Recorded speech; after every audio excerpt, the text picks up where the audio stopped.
Hi hello నమస్తే welcome back to our channel. నేను Sirisha. Present మన స్టూడియోలో ఉన్నారు హోమియోపతి డాక్టర్ భరద్వాజ్ గారు. సార్తో మాట్లాడతాం. Hi sir. హాయ్ అండి.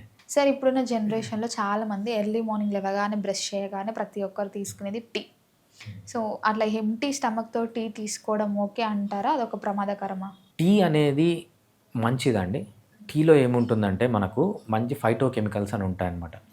ఈ ఫైటో కెమికల్స్ చాలా రీసెర్చ్ జరిగింది.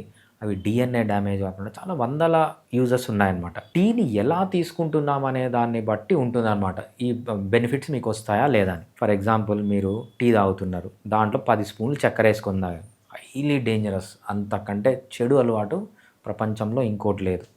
మీరు పొద్దున్న లేచి 5 గంటలకు 6 గంటలకు టీ తాగుతున్నారు, అది మంచిది కాదు. టీ తాగండి, 11 తర్వాత తాగండి, ఒక కప్పు తాగండి, షుగర్ లేకుండా తాగండి, అది హెల్దీ. మళ్ళీ గంటకి టీ తాగడము, అరగంటకు టీ తాగడము, దాంట్లో కల్తీ పాలు వేసుకొని టీ తాగడము, ఆ టీ తాగేటప్పుడు బిస్కెట్లు తినడము, ఇవన్నీ చేయకూడదు అనమాట. టీ తాగండి, రోజుకు ఒకసారి తాగండి, లేకపోతే 2 సార్లు తాగండి. టీని ఎలా తాగుతున్నాం అనే దాన్ని బట్టి అది హెల్దీనా కాదా అని చెప్తామన్నమాట.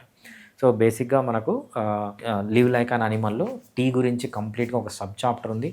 టీ వల్ల యూజెస్ ఏంటి, కాఫీ వల్ల యూజెస్ ఏంటి, ఎలా తాగాలి, ఎలా తాగకూడదని కంప్లీట్గా బుక్ చూసి తెలుసుకోవచ్చు అనమాట.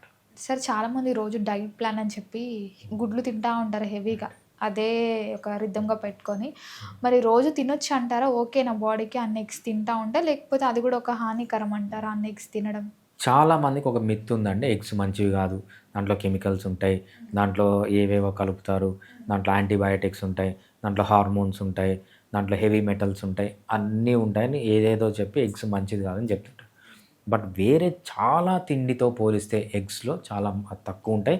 ఎగ్స్ యొక్క అడ్వాంటేజ్ ఏంటంటే మనకు కావాల్సిన ప్రోటీన్ ఉంటుంది, హెల్దీ ఫ్యాట్స్ ఉంటాయి, విటమిన్స్ ఉంటాయి, మినరల్స్ ఉంటాయి, అన్నీ ఉంటాయి. ఇంతకంటే ఎక్కువ ఇంపార్టెంట్ ఎగ్లో ఏంటంటే కార్బోహైడ్రేట్ అనేది చాలా తక్కువగా ఉంటుంది. లో కార్బోహైడ్రేట్ తీసుకోవడం అనేది మనిషికి చాలా హెల్దీ అనమాట. ఎగ్ అనేది సూపర్ ఫుడ్. ఎగ్ అనేది ప్రతి ఒక్కరు తీసుకోవాలి. అట్లీస్ట్ 3-4 ఎగ్స్ తీసుకున్నా కూడా రోజుకి ఏమీ కాదు, చాలా మంచిది. మనం ఎగ్స్ తినండి అంటే చాలామంది ఏం చేస్తారంటే, మనకు ఒక సినిమాల్లో చూపిస్తుంటారు, మీరు డైట్ పాటించాలి, సలాడ్ తినండి, లేకపోతే మంచిగా చికెన్ తినండి, మటన్ తినండి అంటే ఒకడొచ్చి భోజనానికి ముందా భోజనానికి తర్వాత అని అడుగుతాడనమాట.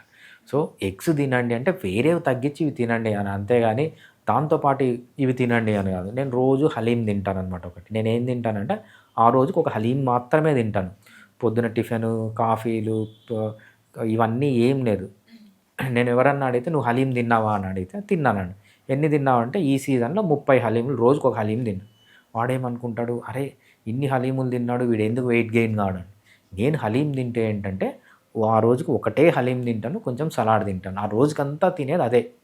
మీరు ఎగ్స్ తినమంటే భోజనానికి ముందా భోజనానికి తర్వాత అని కాకుండా ఎగ్స్ తినండి, మీట్ తినండి, నట్స్ తినండి, ఎంత తినాలో అంత తినడం అనేది చాలా ఇంపార్టెంట్.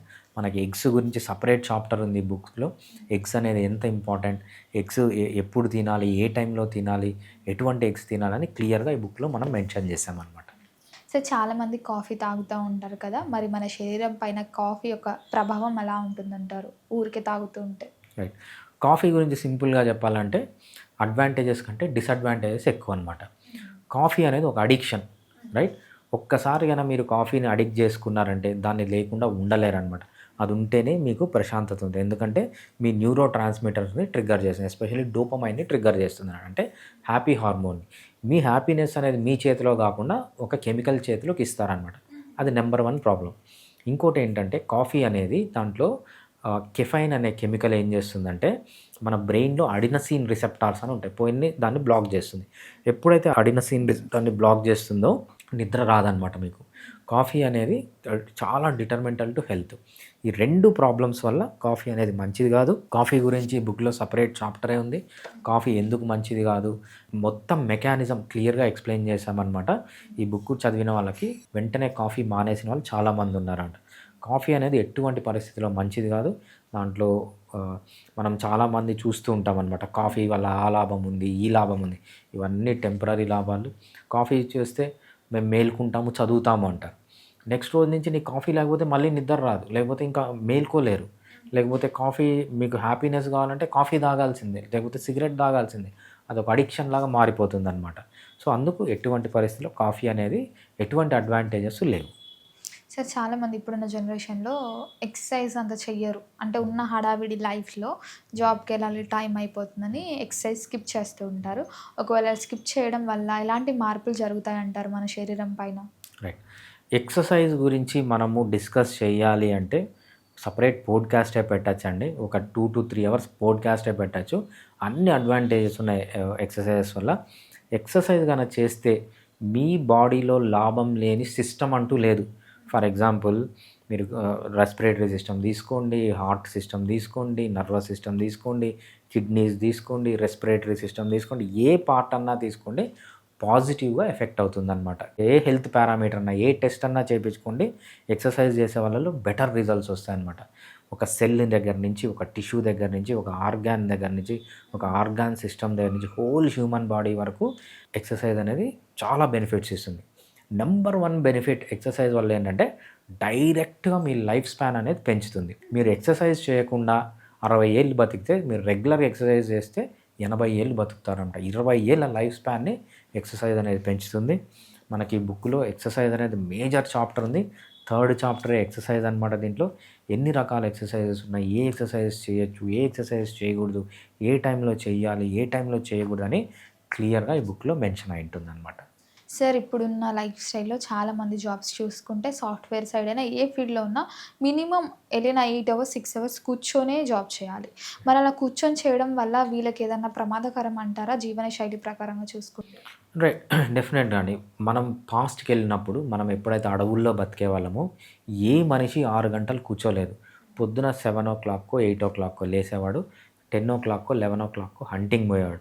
ఒక్కసారి హంటింగ్ పోతే ఈవినింగ్ 5 వరకు, 6 వరకు ఎండలో తిరిగేవాడు, నడిచేవాడు, పరిగెత్తేవాడు. సో, కొ వేరే వాళ్ళతో కొట్లాడేవాడు. ఇటువంటి లైఫ్ స్టైల్‌కి డిజైన్ అయిన బాడీ మనదనమాట. దాన్ని మనం తెచ్చి ఏ టైంలో యాక్టివ్‌గా ఉండాలో ఒక రూమ్‌లో కూర్చొని లైట్‌లన్నీ ఆఫ్ చేసుకొని, ఆ కంప్యూటర్ ముందు కూర్చొని చేస్తే ఏంటంటే అన్ని రకాలుగా బాడీ అనేది డ్యామేజ్ అవుతుంది. మీరు ఏ సిస్టమ్ అన్నా తీసుకోండి, రెస్పిరేటరీ సిస్టమ్ గానీ, కార్డియాక్ సిస్టమ్ గానీ, నర్వస్ సిస్టమ్ గానీ, మీ మైండ్ గానీ, మీ ఫిజిక్ గానీ, మీ ఫిజియాలజీ గానీ, అంటే ఫిజియాలజీ అంటే ఏ సిస్టమ్ అన్నా కూడా చాలా దెబ్బతింటుంది.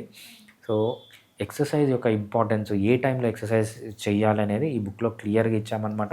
ఎక్సర్సైజ్ గురించి థర్డ్ చాప్టర్ ఉంటుంది దీంట్లో. ఈ చాప్టర్‌లో ఎండ్‌లో ఎక్సర్సైజ్ గురించి అడ్వాంటేజెస్ ఏంటి, డిసడ్వాంటేజెస్ అన్నీ చాలా క్లియర్‌గా మెన్షన్ చేసిందనమాట.